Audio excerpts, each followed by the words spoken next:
देखिए, धार्मिक मान्यता के अनुसार कंगाल होने से पहले 3 संकेत तो पहले ही आपको मिल जाएँगे।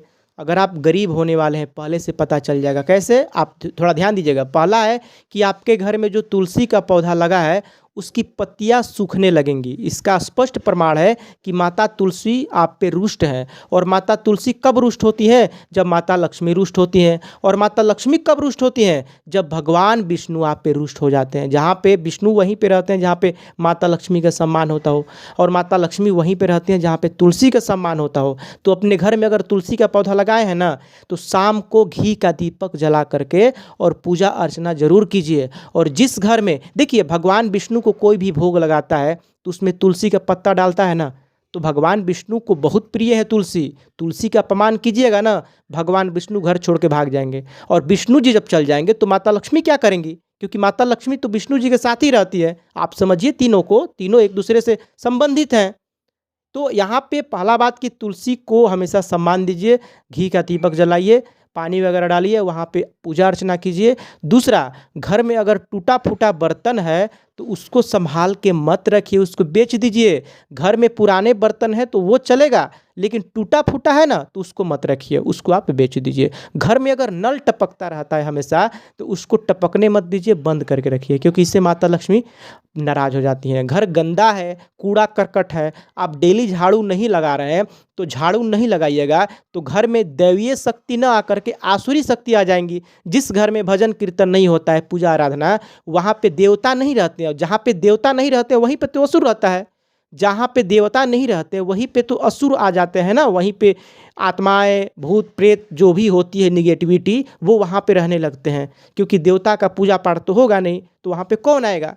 और जब भूत आ जाएंगे घर में, भूत सवार कहाँ पे हो जाते हैं? माथे पे। इसीलिए कहावत बनाया गया है कि माथा पर भूत सवार हो गया है। मतलब कि जिस घर में देवी देवता का पूजा पाठ नहीं होता है, उस घर में आसुरी शक्ति रहने लगती है, और वो आसुरी शक्ति आपके माथे पे सवार हो जाएंगी, और घर में रोज कलह होगा। रोज वो जो निगेटिविटी है ना, वही आपसे झगड़ा करवाती है, माथा पर बैठ जाता है सब। और माथा पे बैठ जाएगा तो लाखों रुपया अगर घर में आ रहा है ना, तब भी आपके घर में हमेशा क्रांति होता रहेगा, शांति वहाँ से चली जाएगी। तो शांति नहीं रहेगी तो क्रांति होगा।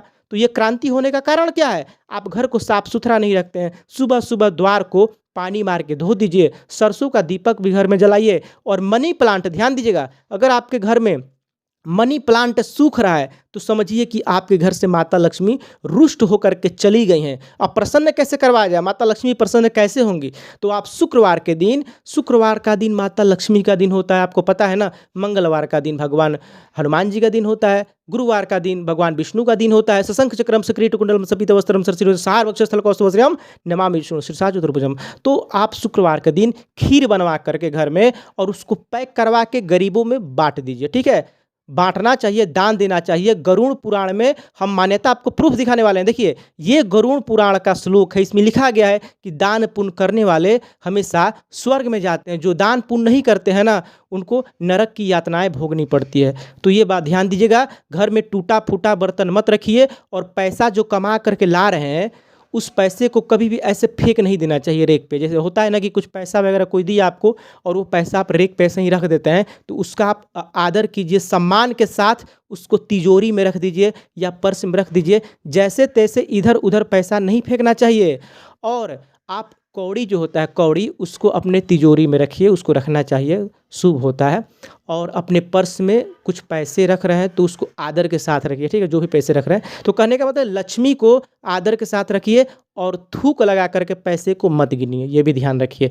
बड़े बुजुर्गों का सम्मान कीजिए। जिस घर में बड़े बुजुर्ग का सम्मान होता है, वहाँ पे लक्ष्मी टिकती है। नहीं तो लक्ष्मी उल्टे पांव घर से भाग जाती है। और जब माता लक्ष्मी ही चली जाएंगी तो तुलसी माता क्या करेंगी? वो भी रुष्ट होकर चली जाती हैं, पत्ते सूखने लगते हैं। और जब तुलसी चली गई, लक्ष्मी चली गई, तो भगवान विष्णु क्या करेंगे? तीनों चले जाते हैं। और जब तीनों चले जाते हैं ना, तो घर में आसुरी शक्ति आ जाती है और आपके माथे पे बैठ जाती है। घर में लगातार कलह होता रहता है। इसलिए लाखों रुपए कमाने के बाद भी आपने देखा होगा, बहुत सारे घरों में डिप्रेशन, टेंशन बना रहेगा, एक दूसरे से लड़ाई होता रहेगा।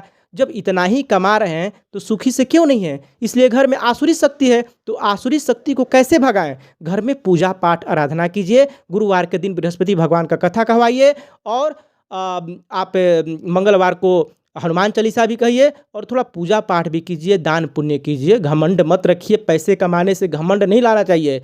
दुनिया बहुत सारे लोग होते हैं ना, भगवान को मानते नहीं, बोलते हैं कि भगवान कुछ नहीं होते हैं। तो भगवान नहीं, आप नहीं मानते, घर में जो लोग हैं उनको भी पूजा पाठ करने दीजिए, घर के लोगों को भी पूजा पाठ करने दीजिए। आप नहीं मानते हैं ना, घर के लोगों को मानने दीजिए, उनको करने दीजिए। श्रद्धा द्वार है मोक्ष का, विश्वास करने के लिए ये विश्व मेरी वाटिका है, भ्रमण करने के लिए मेरे लगाए बाग से होता तुम्हें क्यों क्लेश है। सब रूप मेरे जानिए, ये गीता का संदेश है। ये गीता का संदेश यही कहता है।